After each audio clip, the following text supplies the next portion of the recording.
Welcome to the module 2, that is on binary coded genetic algorithm. This particular module is divided into different sessions. So in this particular session, we will be targeting the introduction of binary coded GA. We will learn this particular algorithm using an example. So while we will be doing some hand calculation, in this example, we will go through the initial population. Thereafter, we will evaluate it, then selection, crossover, mutation, and the survival. You will realize that all these operators and the processes we have already discussed with the generalized scheme.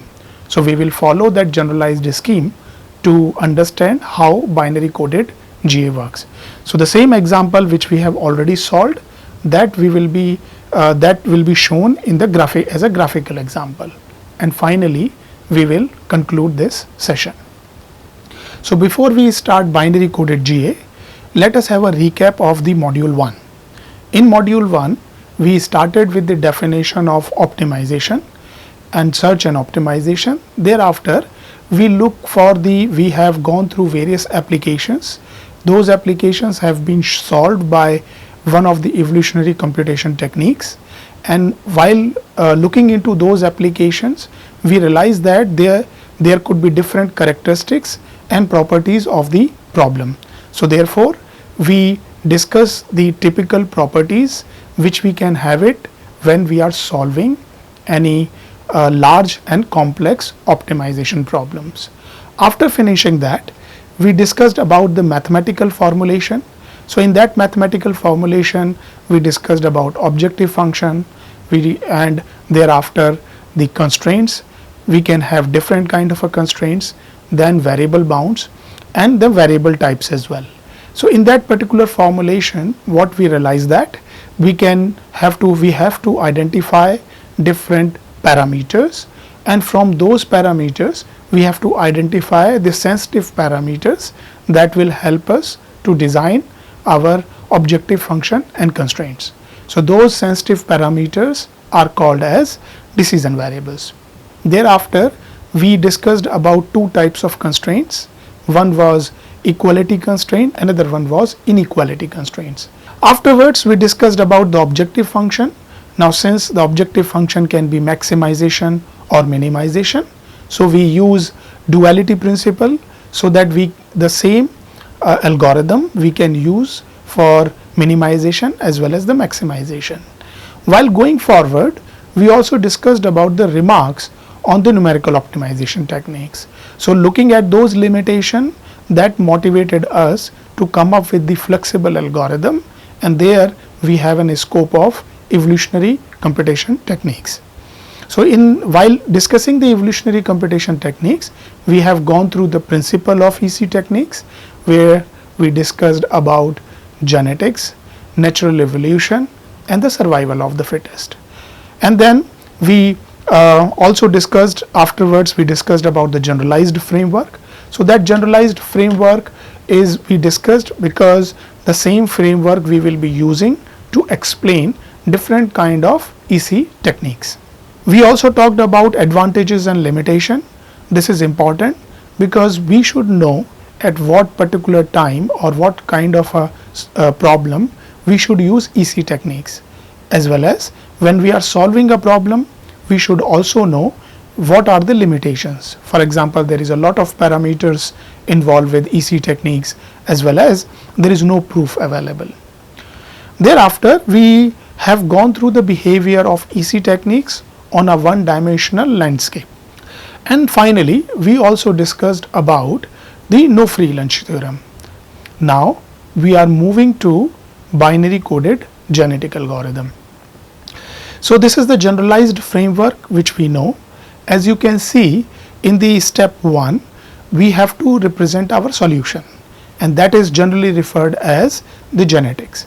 Since it is binary coded GA, we will be representing our solution using binary string. Thereafter, there are certain input parameters, as you can see in step number 2, that we have to set those input parameters for running the binary coded GA. So binary coded GA sometimes also referred to as BGA. Once we are setting the input parameters, then we have to create the initial population. After creating the initial population, which is generally referred as parent population, we evaluate the population in step 4. After evaluating, we are in the standard loop of the generation. So here you can see at the step number 6, we do selection, and this is a part of the survival of the fittest. This selection we will be performing because we will be making the matting pool empty that will be required or that we will be using for performing the crossover. So you can see that we have used the term empty, so that is referred as a matting pool. So performing after using the selection, we will be selecting few good solutions, and in step 7 we will move to the variation. Variation, as you remember, that will be required to create new solution in the population. So since it is binary GA, we will be looking into the crossover and mutation operators to generate new solutions. In step 8, we will again evaluate the population. It is because the crossover and mutation will generate new solution, and those new solutions should be evaluated, meaning that we have to calculate the objective function, constraints, and we have to assign a fitness. Now at the step number 9, you will realize that we have to perform survival. Now looking at the two population, that is P, which is referred as a parent population, another population is offspring population. Now both the populations are different. So what we have to do is either we have to select from one of the population the solution for the next generation, or we can combine them. So this decision we will be taking in the survival stage, and in this survival stage we will see how we are going to select good solution that will move to the second iteration. In step 10, we will increase the counter of generation by 1. So we will be working on this particular loop, applying those operator one by one till the termination condition gets satisfied. As of now, the termination condition is decided based on the number of maximum generation. Now let us move to the solution representation. Now as we are using binary coded GA, so the decision variables will be represented using the Boolean variables. Now as we know, these Boolean variables are 0 and a 1. Now these Boolean variable either I can use for 0-1 decision making. So for example, in a transportation problem, when we have to find the minimum cost from moving from source to the destination, there are possible ways we can go from source to the destination. In that case, we will be looking for those paths which will give us the minimum cost. So in that scenario, some of the paths we make it 0 because we don't want to go through that path, but some path we want to make it 1. So for a one particular path, we have to decide whether we have to go or a not. So the decision of yes and a no can be represented using the binary variable 0-1. Similarly, there is a unit commitment problem in electrical engineering where the power generators, whether we have to switch it on or not, that is also decided based on the status like 0 and a 1. There are various examples where we need such kind of binary variable. Second is we can use the Boolean variables to represent the real variables. So the real variables, we are taking an example. So I will be discussing this in detail in the following slides. We can also use Boolean variable to represent discrete and integer variable. Since these binary strings we are using it, those binary string we can easily use to represent the discrete as well as the integer variable. So let us take the example for the real variable, and we are going to show how binary coded GA will work. Let us start with real variable, say xi. So let us take just one variable. Now for this particular variable, we chose that the string length is equals to 5, and this string length is going to represent the value for xi, which is real variable. Now in this case, when we are using the string length as a 5, you will realize that if all the bit positions are 1, then the value of the binary string will be 31. So this is going to be the maximum value of the binary string when all the bit positions are 1. Similarly, when all the bit positions are 0, then in that case the value or the decoded value of the string is 0. So this particular information we will be needing later in this stage. Now since we are solving for a real variable xi, let's assume that we have the lower limit on the variable is 3 and the upper limit is 10. So our decision variable should lie between 3 and a 10. To represent a real variable using binary string, we will be using this scaling function. What is this scaling function? In this scaling function, you can see that xi is equals to xi plus lower bound plus, in the numerator, it is the upper bound minus lower bound divided by 2 to the power L minus 1. So L is the binary string here, and this particular division we are going to multiply with the decoded value of the string. So let us take an example how it will work. So for the current example, you remember that our lower limit is 3 and the upper limit is 10. If I am going to use that value, our xi value can be written as 3 plus 7 by 31. Now how this 7 has come? 10 minus 3 will give me 7, and in the denominator it is 31. Why? Because it is 2 to the power 5, which is 32, minus 1 give me 31, and then we are going to multiply with decoded value of the string. Let us assume that we have a string as 11011. For this particular binary string, let us see what is the length. What is the decoded value? So as we know how we are going to decode the binary string. So I have for the explanation, I have shown you how to decode a binary string. So when we are decoding this particular binary string here, the decoded value will come out to be 27. Once we decoded the value, we will be substituting this value in our equation. So this equation, if we use it, so this is a scaling function, scaling equation. So here xi is equals to 3 plus 7 divided by 31 multiplied by the decoded value, which is 27. So overall xi value will be 9.096. So what is the interesting thing you can find, that a binary string of length 5 we are using, and that binary string is giving us a real number, and that real number we can use for our problem. Now let us talk about the precision.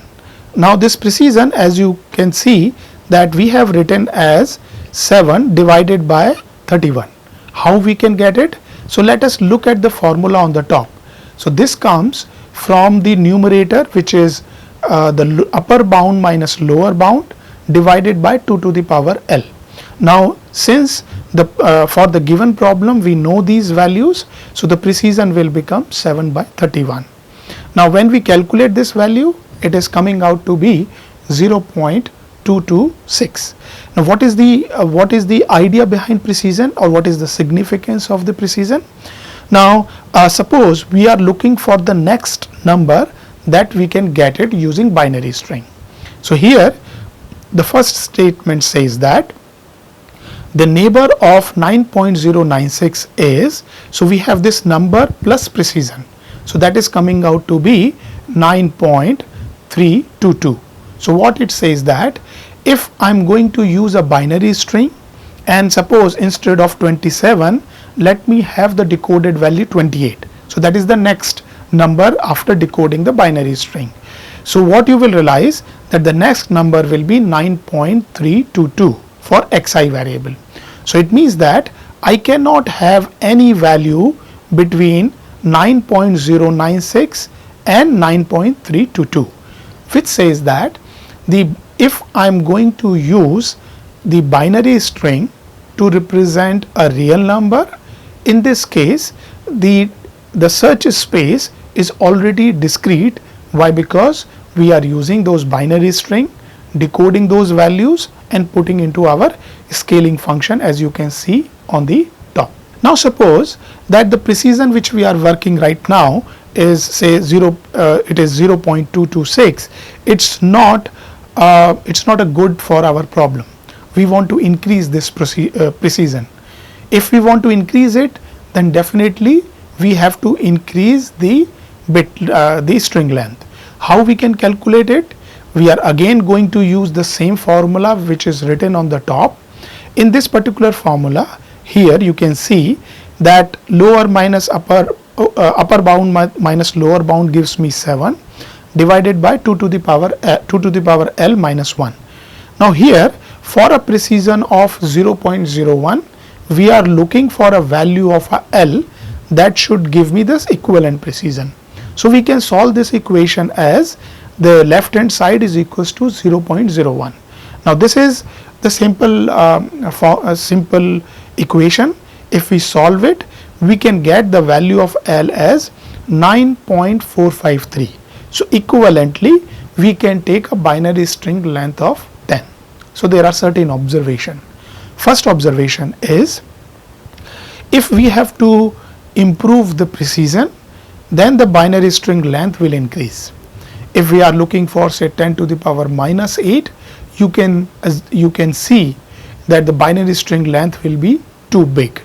Second observation is that once we are using the binary string for the real variable, then the search space is already discrete.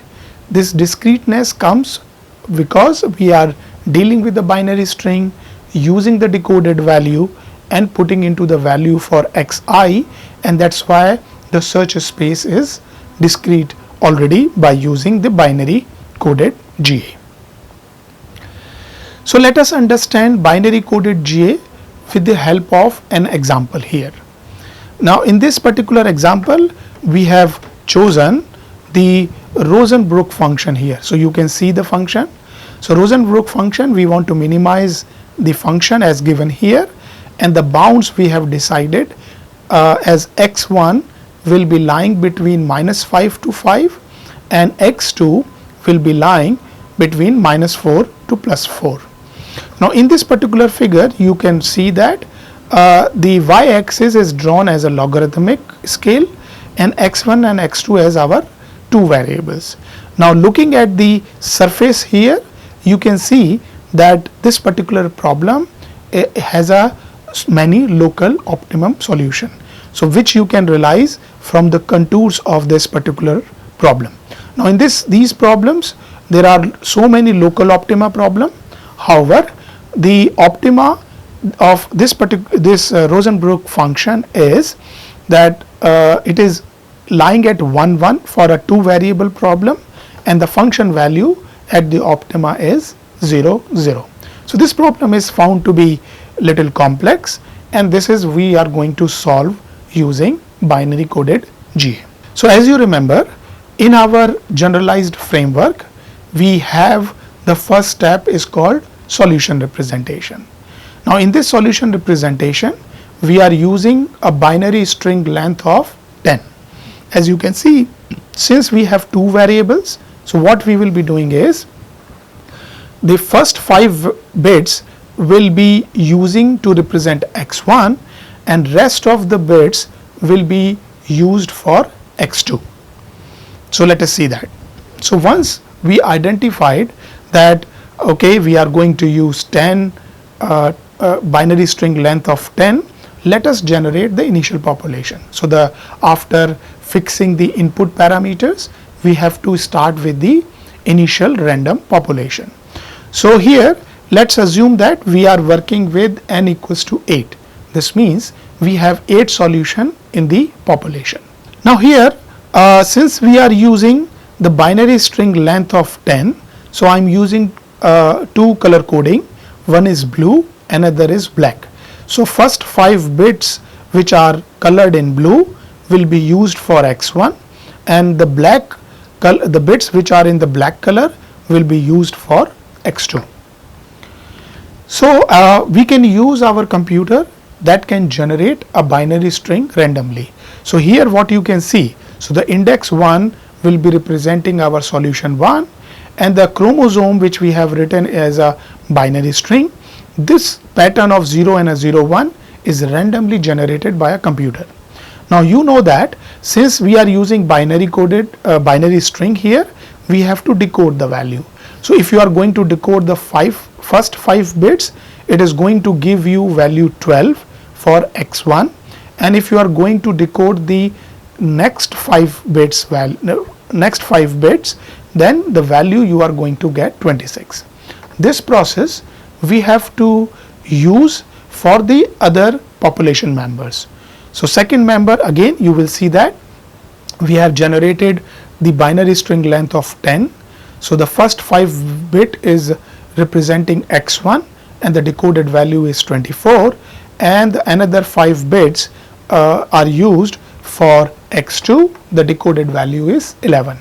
So this process we will continue and we will get all the population. Now look at the table here that we generated the binary string randomly with the help of a computer. So those binary strings, once it is generated, we have to find the decoded value of each of the solution. Once we have identified the decoded value, we have to find out what is the real number. So as we have used one scaling formula, so the same scaling formula we are using here. Now the scaling formula right now, so here you can see that for x1 it will be x1 lower bound plus upper minus lower bound divided by 2 to the power L into the decoded value of the string. Now since the lower and upper limit of x1 is given as between -5 to +5, so you can see the lower bound is -5 plus in numerator it is 10 because 5 minus 5 will become 10, and then in the denominator you can see it is 2 to the power 5 minus 1 because 5 bits are used for x1 variable. So here you have to pay the attention here. So we have this scaling formula now. Using this scaling formula, we are going to use a binary string. So as this is the first 5 bits for x1, we decode this value, put it into the formula, we will get as minus 1.129. So this is the 5 bits which we have used for x1. We will do the same practice for x2 variable.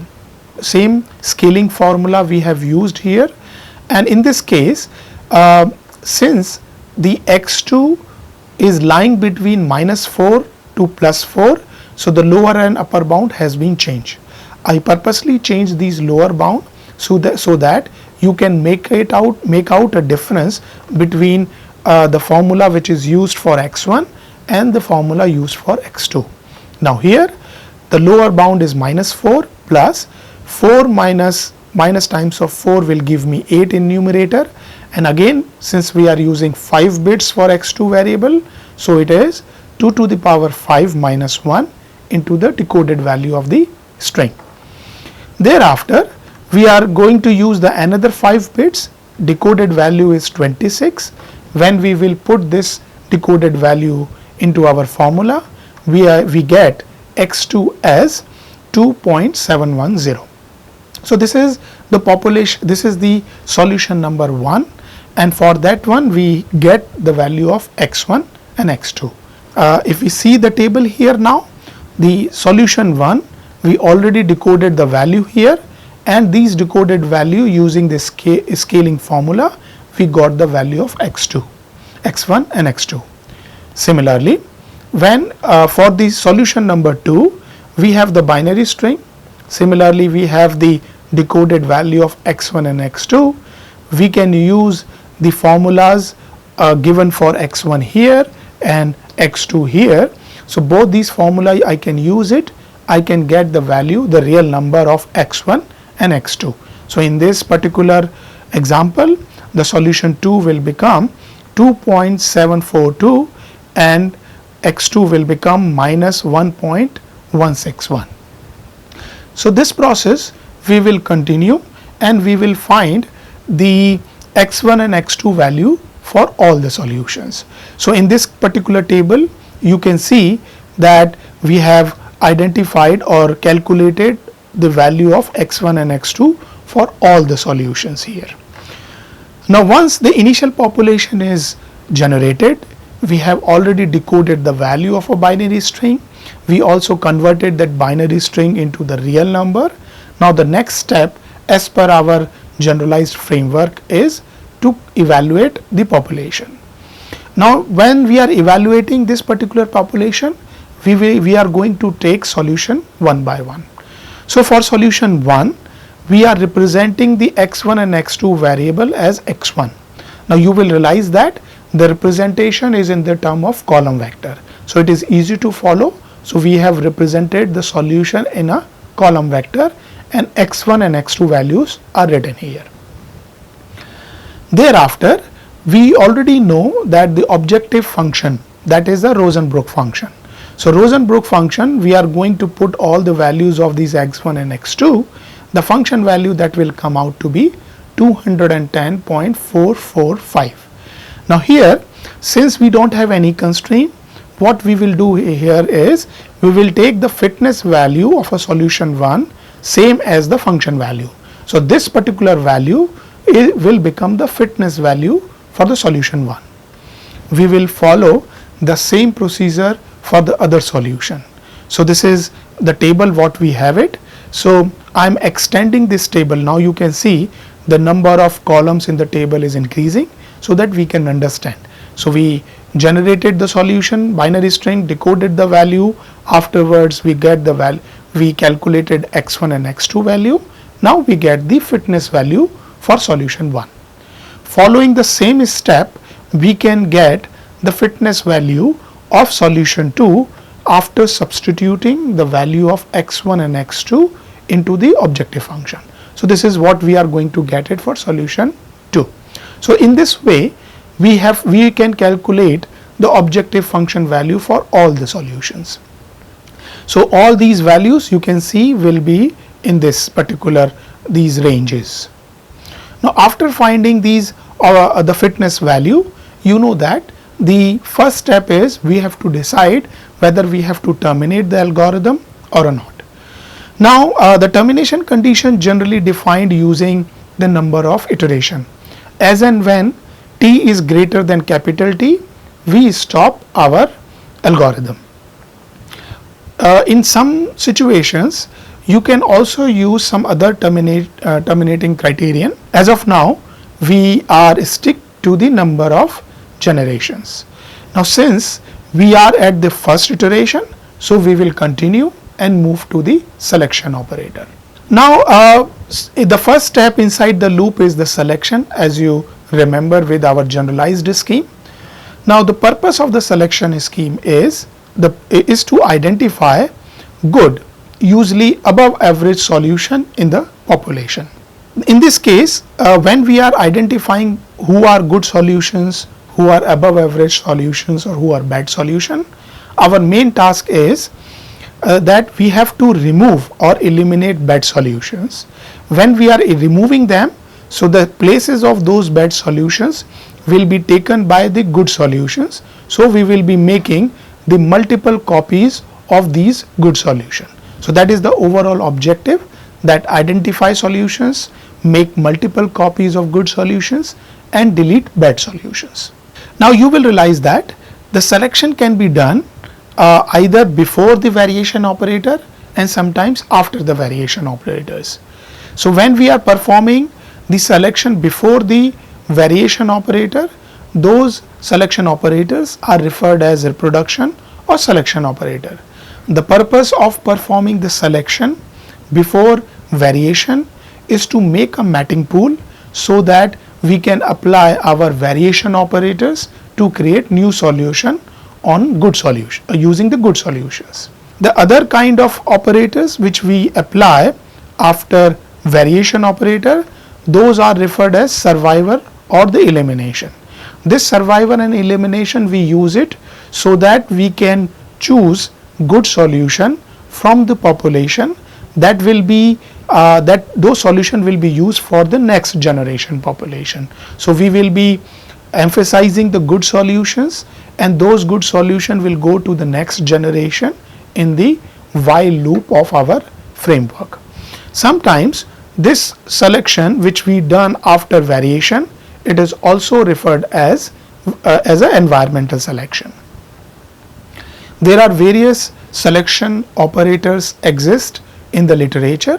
For example, as you can see here, we have fitness proportionate selection, we have tournament selection, or we have a ranking selection, and there are few more selection operators. So in this particular example where we are learning how binary coded is working, let us take tournament selection for selecting the good solution. So what is binary tournament selection? So let us understand the word. Now as you know that there is a tournament between the two teams. So generally we use this tournament word when team 1 is playing with the team 2. When these two teams are playing, then this particular scenario is called as tournament. Now since we are performing, we have chosen two teams, so the operator is referred as a binary. So binary stands for twice. Now when there is a tournament between the two teams, what will be the outcome? As you know that either the team 1 will be winning over team 2, or team 1 will be losing the tournament over team 2, or there is a tie. So these three outcome, which is win, loss and tie, is used to select solution in binary tournament selection operator. So in this tournament selection operator, we pick two solutions randomly. So you can see that this operator is stochastic in nature. Why? Because when we are performing the tournament, we are selecting two solutions randomly, and then between these two solutions we are going to choose a solution which is better in terms of fitness value. So let us see how this binary tournament selection work. Now this is the table which you can see here. Now in this table what we have done is the index is written, so 1, 2, 3, 4, and their corresponding fitness value which we have calculated earlier are also mentioned. Similarly for the other 4 solutions, so total 8 solutions and their fitnesses are written. Now as you remember that in binary coded in binary tournament selection operator, we have to pick two solutions randomly. So let us assume that we pick two solutions, 2 and a 4. Now when you pick 2 and a 4 solution, their fitness I have written. Why? Because this fitness will be useful, or it is required to find who is the winner. Now since the fitness value of solution 4, which is 1546, is less than the fitness value of solution 2, so the index 4 or the solution 4 is the winner. So what we are going to do is, since we have selected 2 and a 4, we are removing from the pool. Now we are left with 6 solutions. Among those 6 solutions, we picked 2 solutions randomly. This time let's assume that we picked solution 7 and a 3. Look at their fitness value. After comparing their fitness value, you can make it out that the solution 7 is the winner. So this solution will be selected. Now since 4 solutions have been removed, we are left with 4 solutions. Among the 4 solutions, let us pick 8 and a 6 as randomly. Once we selected it, we are going to compare the fitness value. Looking at the fitness value, you can make it out that the solution 6 is the winner. Now at the last, we are left with the 2 solutions that are 1 and a 5. Now 1 and a 5, looking at their fitness value, you can make it out that the solution 5 is the winner. Now there are certain observations here. First observation is the binary tournament selection operator, which I have defined, that is the binary tournament selection operator without replacement. Without replacement means that as and when we selected 2 and a 4 for performing the tournament, we are removing. So we are left with 6 solutions. Then we are randomly picking 2 solutions. Once we selected 1, then we are removing these 2 as well. So we are not replacing any solution which is already selected for binary tournament selection. This particular tournament selection without replacement will help us, or will help all the solution to take part in the tournament. Second observation is, now after performing the binary tournament selection, you can see that we have selected 4 solution. However, the population size is of 8. So we have selected, since we have selected 4, what we have to do is we have to perform one more time the tournament selection, so that we can get another 4 solutions, so that our population size will become 8. So in that case, the 8 solutions which we have used earlier, we again mix up. So again we will refer this particular table, assuming that all solutions are available to us. Now in the second tournament, let us pick 2 solutions randomly, and suppose these 2 solutions are 5 and 7. When we are selecting 5 and a 7, comparing their fitness value, you know that solution 5 is going to be the winner. Then among the 6 solutions, the remaining 6 solutions, we picked 4 and a 2. In this 4 and a 2, comparing their fitness value, you can make it out that the solution 4 is the winner. Thereafter, we have to pick another 2 solutions randomly from among the set of from the set of 4. So let us assume that we picked solution 3 and a 6. Comparing their fitness value, solution 6 is the winner. And finally, we are left out with 8 and a 1. Looking at their fitness, index 1 is the winner. Now there are certain observation when we perform the tournament selection. So here our observation is related to binary tournament selection. Look at the table on the top. Now in this particular table, you can find who is the solution which has the best fitness. Now comparing all the fitness value, you will realize that solution 5 is the best solution among all the 8. Now look at the number of copies given to the solution 5. Now solution 5, you can see in tournament 1 we get 1 copy, in tournament 2 also we get 1 copy. Apart from solution 5, we have 2 copies of solution 4. Similarly, we have 2 copies of solution 6. Now let us look another solution which is worst. So among the 8 solution here, if you compare, which one is the worst solution? Now looking at the fitness value, you can realize that the solution 8 is the worst solution based on its fitness value. Now let's see, when we perform the tournament 1, is there any copy? So you will realize that there is no copy of solution 8, because 8 is the worst solution here. Similarly, if you look at the copy of solution 8 here, since it is worst, there is no copy here. So there are 2 observations. First, few solutions are getting 2 copies, some solutions are getting 1 copy, and some solution are not getting any copy. Now let us discuss the worst solution. Now since the worst solution is 8, as and when it is comparing with any of the solution, it will lose the tournament. So whether it is tournament 1 or it is tournament 2, in both the cases the worst solution will lose.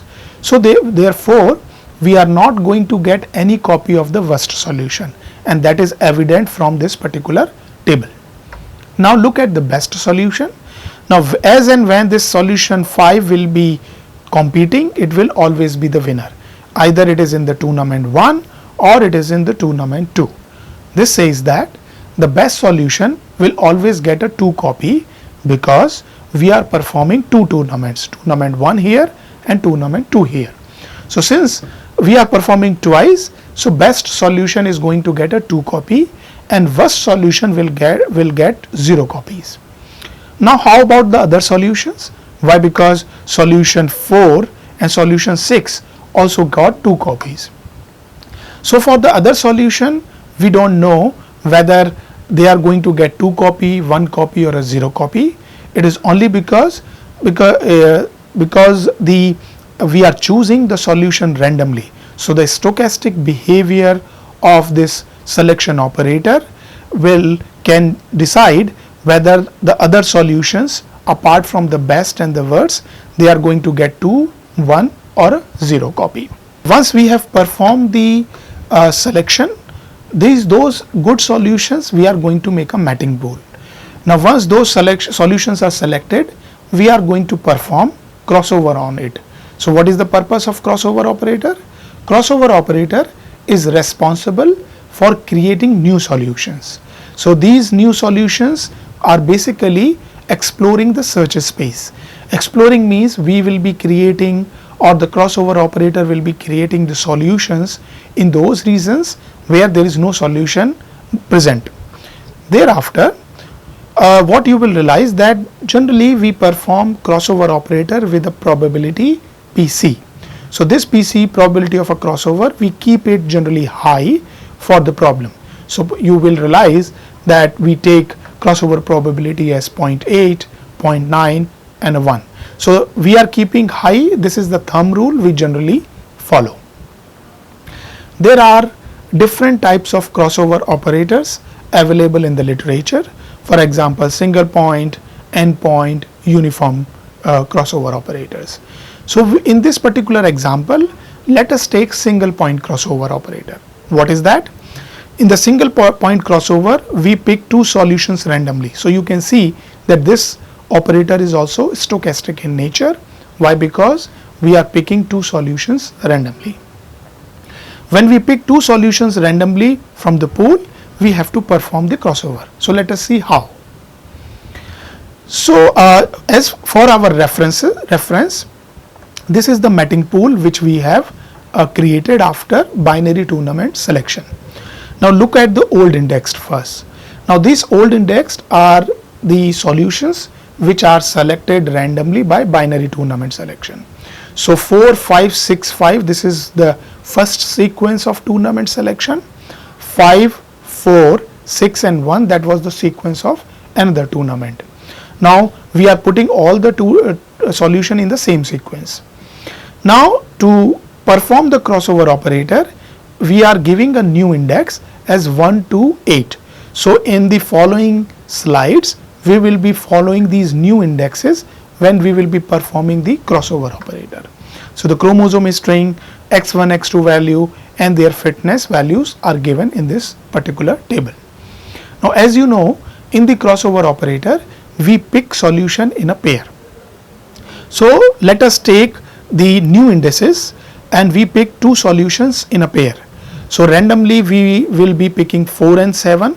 So the solution 4 and solution 7 we picked it for crossover. Thereafter we will pick 8 and 2 for performing the crossover, 5 and 1, and finally we will perform crossover between 6 and 3 solutions. Since we have the probability of a crossover, whether to perform crossover or not, we generate a random number. So this random number is generated for each pair of the solution. Why? Because this random number will tell us whether we want to perform the crossover or not. So let us assume that the probability of a crossover is 0.9 as you can see here, and the pair of the solutions, say 4, 7, the random number is say 0.5, for another pair is 0.23, 0.93 and 0.68. So these are the random numbers we are going to use to perform crossover operator. So let us choose the first pair. Now here in the first pair, since the random number which is 0.75 is less than the probability of a crossover which is 0.9, we perform the crossover operator. Now here we randomly choose one of the sites, say 8th site. Now as I am including the random, the word called random, you can see that even for performing the crossover, we have included the stochastic nature into this particular operator. Now here the index P and P4 and P7 are written. P stands for parent. So 4 and 7 parents are chosen. These are the binary string. I am using two color coding here just to make out how we are performing the single point crossover. Now the 8th side, as you know, we are picking randomly. So if you count, this is the site 1, site 2, 3, 4, 5, 6, 7 and 8th. So here at the 8th position we have drawn this particular vertical line, and just for the understanding we have written other values as well. Now in this crossover operator, you remember that in module 1 we discussed that the tail will be switched. So you can identify from the color coding that for offspring, now here O stands for offspring, 4 is the same index number, so O4 and O7. Now for O4 we have red then blue, so we have swapped the tail. Now suppose you want to decode this particular string, so you get the decoded value of O4 and O7 as given in here. Thereafter we have to find what is the real values of x1 and x2 using the decoded value. After doing that, you can see the fitness for O4 is 125.336, and for the other solution it is 545.121. So what is the observation here is that when we are performing a crossover, this crossover operator can generate a better solution than its parent solution. So this offspring is actually better than its parent solution. That is the one observation here. Now let us take the another pair. Now here for the another pair the random number was 0.23, which is less than the probability of a crossover, so we will perform it. Now to perform the single point crossover, we have chosen randomly the third site to perform it. Now the another pair, the second pair was 8 and a 2. We have this binary string. Now the third site you can see as the vertical lines. Those vertical lines we have used it, so you know that we are going to swap the tails. Now in this case you can get two offspring as O8 and O2. So in this case when you are swapping the tail, you can get the decoded value of O8 and O2 as given here. Similarly, we can get the value of x1 and x2 for both the solutions and get the fitness value. Now what you will realize that in the first case, when we pick two solutions, perform the single point crossover operator, one of the solution was better than the parent. Here when we perform the crossover operator, it is generated the worse solution than the parent solution. So what we can say that since the crossover operator is stochastic in nature, it can generate good as well as bad solutions. Now coming to the third pair, now here it is important to note that the random number is 0.93, which is greater than probability of crossover.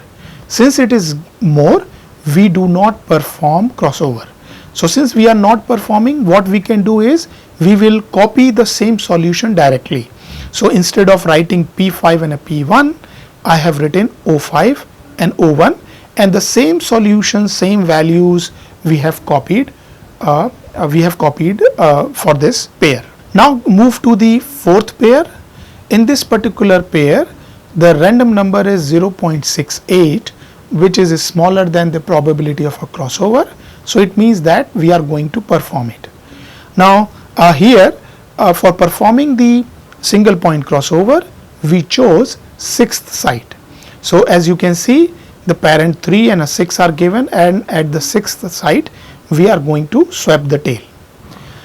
Now when we are going to swap the tail, we are getting the new solution as O6 and O3. These are offspring solutions.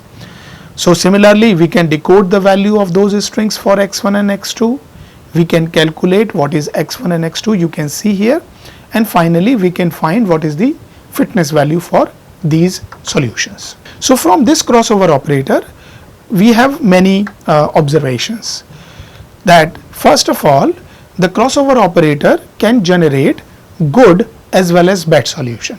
Since it is stochastic, so it can generate good and a bad. Now question comes that if it is generating good solution, it is good for the algorithm. But if it is generating bad solution for the algorithm, then how we are going to deal with it? So as we know that if the solution is bad and we have a one selection operator, this bad solution will be eliminated in the further generation. Similarly, if there is a good solution, this good solution is going to get a multiple copies because of the selection operator. So we don't have to worry whether the crossover operator is generating good or a bad. So let it be stochastic in nature. Good solution will be emphasized by the selection operator in further generation and bad solutions will be deleted. Now there is an important point which you can see here, that a crossover is performed on two parent solutions which survive the tournament selection. This means that those solutions which are in the matching pool after binary tournament selection operator, they are good in some sense. And when we are performing the crossover operator, this means that these new solutions more likely to preserve good traits of parents and will evolve as a better solutions than their parent. So since we are writing more chances, this means that there is a higher probability that when two good solutions are chosen for crossover, the offspring solution will be having good traits and will be generating even better solutions. And that is what we have observed from the crossover operators.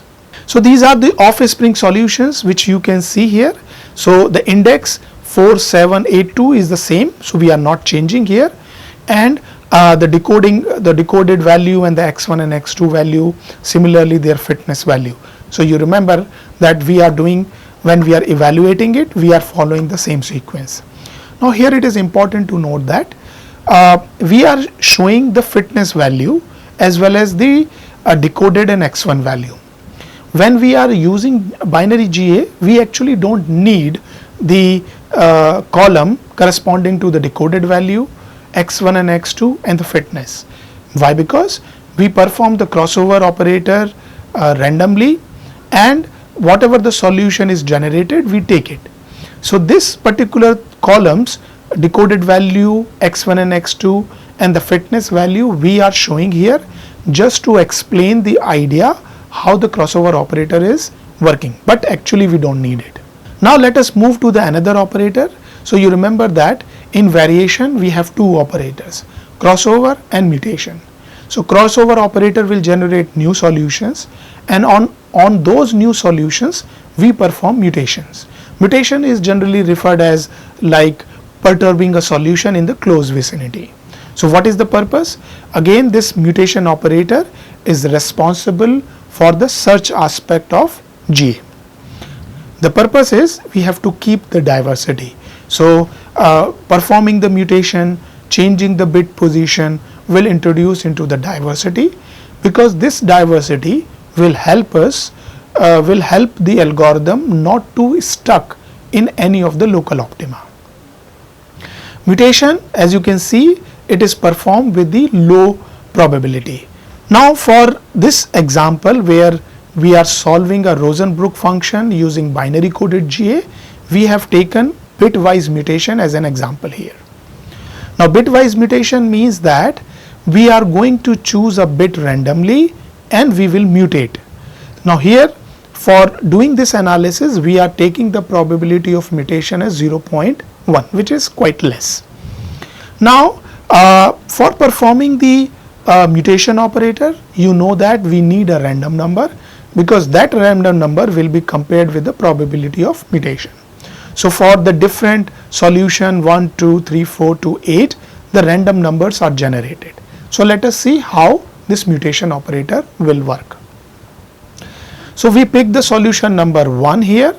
Since the random number here you can see 0.05 is less than the probability of a mutation, we will perform it. So in this mutation, what we are going to do is, if we pick a bit of 0, then we are going to convert into 1 or 1 to 0. So let us see how. For performing this mutation, we have randomly. So again, this word randomly is coming. It means that mutation operator is stochastic in nature.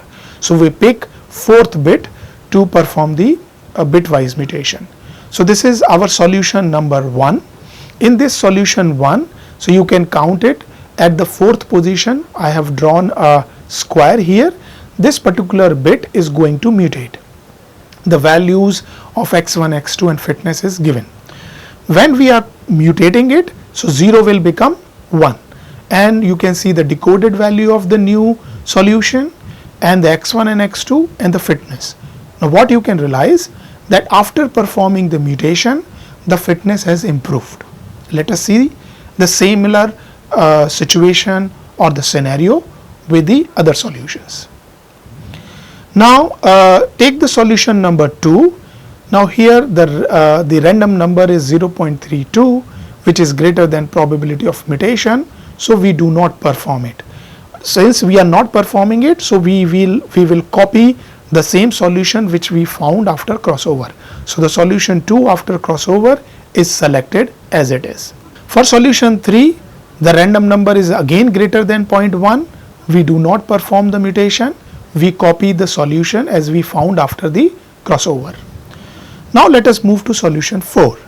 In this solution 4, the random number is smaller than 0.1, meaning that we are going to perform mutation here. Now here when we are performing randomly, we are picking the 5th bit position. Now in this 5th bit position, you can see from this solution number 4, we have chosen the 4th bit. So currently it is 4. When we are going to perform the mutation, it will be converted into 1. Now look at the decoded value of the binary string for x1 and x2. Similarly, the real values, and we get the function value 1.208, which is quite smaller than its parent. So in the 2 case scenarios, our objective function or the fitness value has improved by the mutation operator. Now solution 6 has the random number less than 0.1, so we perform it. So let us pick the first bit as for performing the mutation. So we picked it randomly, this first bit.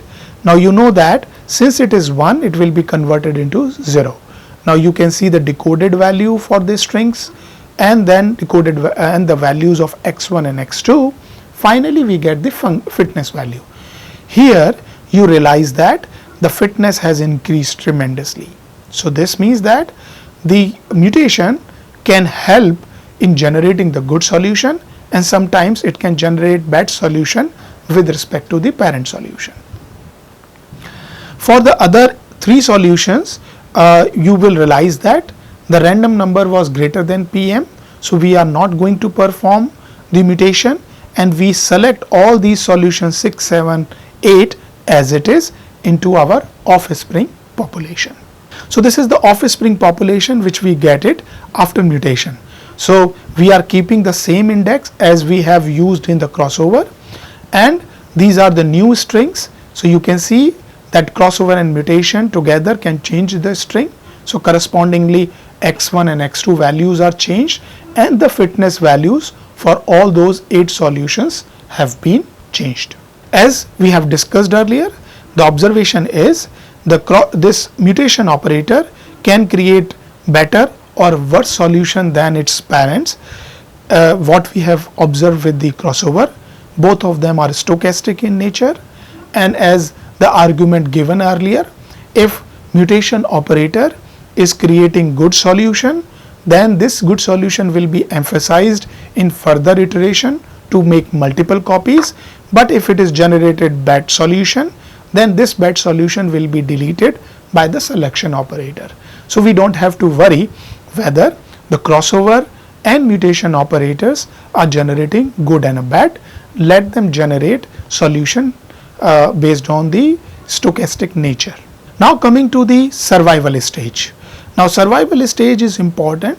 Why? Because you realize that we started with the population P, which we say as a parent population, and after performing crossover and a mutation, we get another set of solution.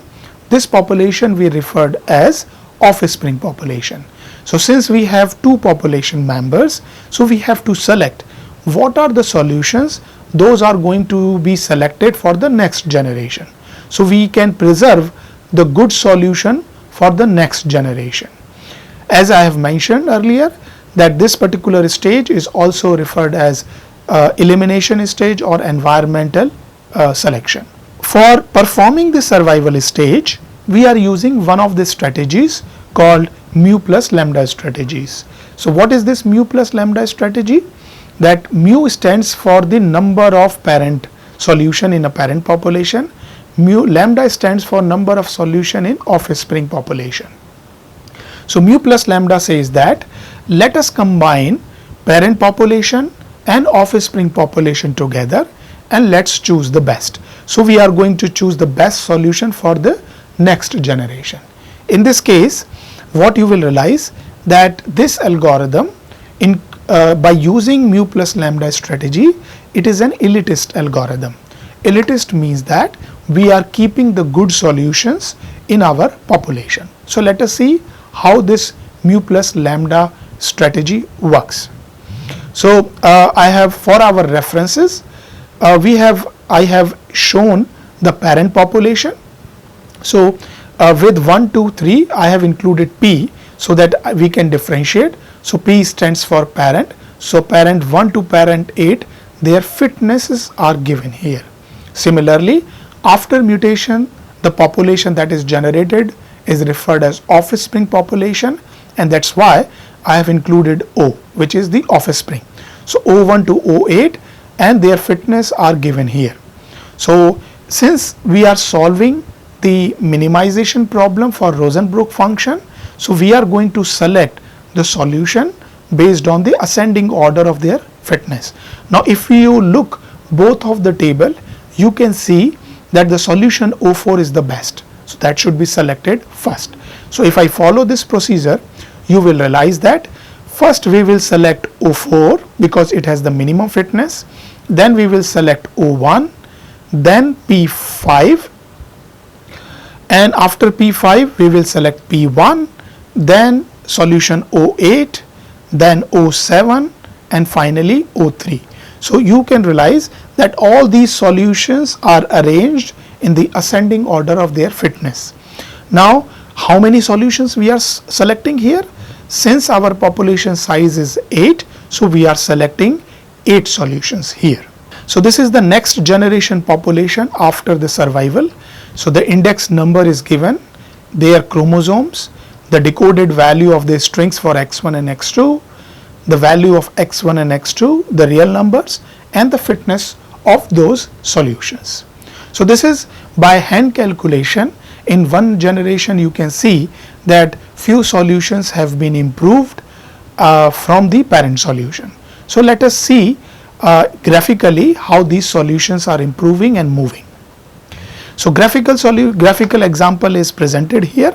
In this example we have x1, so I am showing you the contours of the Rosenbrock function, and we have x1 variable and x2 variable here. Now these blue dots are representing the parent population which we started there, and the red dot here you can make it out that it is our optimum solution. So the objective is we have to use binary coded GA algorithm to converge to this optimum solution. So in this graphical example we will show the one iteration of BGA. After initial population and finding the fitness of these solutions, we perform binary tournament selection. In binary tournament selection, you remember that few solutions will get 2 copies, 1 copy, or some solution will get 0 copies. Now looking at here, for example, this particular solution got 2 copies, similarly this solution got 2 copy, and similarly this solution got 2 copy. So these are the same solutions which we have seen when we perform the binary tournament selection in the previous slides. There are other solutions. Now in the initial population we use these blue dots. Now I am showing you the blue circles. these solutions are eliminated. So we have 3 solutions which are eliminated by the binary tournament selection, and you know, when they took part in the tournament, they lose the tournament. That's why they have 0 copies. So this means these 3 solutions are deleted, deleted in the population. Once we select it, we have this matching pool. Now you can see the 2 solutions here and the rest of the solutions. So these lines have been drawn to tell you about the crossover between the 2 parents. So the same set of parents which we chose for crossover, same set of solutions are shown with the line. So for example, if I am showing this particular line, this means that there is a crossover between this solution as well as this solution. So these lines are telling us the crossover between the 2 solutions. After performing the single point crossover, the brown dots which you can see here, these are the solutions which are generated. So after that, these solutions will be used for performing the mutation. So we'll take these brown points and perform the mutation. Now in the mutation, after performing the bitwise mutation, these are the solutions which we got it. Now these solutions, you can see that they have, since the binary string are changing, so their x1 and x2 values are also changing in this range of x1 and x2. So once the offspring population is generated, the next task is we have to select good solution. So basically we have to apply the survival stage. In that case, we will combine the parent population and the offspring population. So both the populations are combined. You can see in a different color codes that the blue solutions are represented parent population, and the cyan color which has been used for other solution that represent offspring population. Now you remember that in the survivor we sort the solutions and in an ascending order, and we chose the solution. You will realize that these are the black dot solutions that are selected after the survival stage. Now the solutions which are not filled with the color, these are the solutions that we have eliminated from the parent population plus the offspring population. So if we compare that in one generation how these solutions have been improved. So this is the initial population we started. All these solutions are randomly distributed in x1 and x2 plane here, but in one generation you can see that these black dots are already improving their fitness value, and if we follow the same steps of binary coded GA, our algorithm will converge to the red dot, which is the optimal solution for the Rosenbrock function. So that is what we can expect from binary coded GA to perform better and give us the optimum solution in few more generations. So with this, I am coming to the closure of the session. In this particular session, we have gone through the binary coded GA. So we understood this binary coded GA with the help of the generalized framework. So the steps which are mentioned in the generalized framework, we followed one by one, and we showed the hand calculation for 1 iterations. So in this binary coded GA, our first task was the solution representation that we used using the binary string. So in the current example, we used 10 the string length of 10 was used to represent the x1 and x2. To explain the working principle of binary coded GA, we have gone through the selection operator, the purpose, and the working of binary tournament selection operator. Thereafter, we perform the variation operators on the matching pool, and that variation operator includes crossover and mutation operator. So after performing that, we generated the offspring population, and finally at the survival stage we combined the parent population with the offspring population, and then we selected the best solution. and in all the process we keep our population size 8. And the same example we have shown in the graphical manner to understand how these solutions which are distributed randomly initially will be moving towards the optimum solution. With this introduction on binary coded GA, I am concluding this session.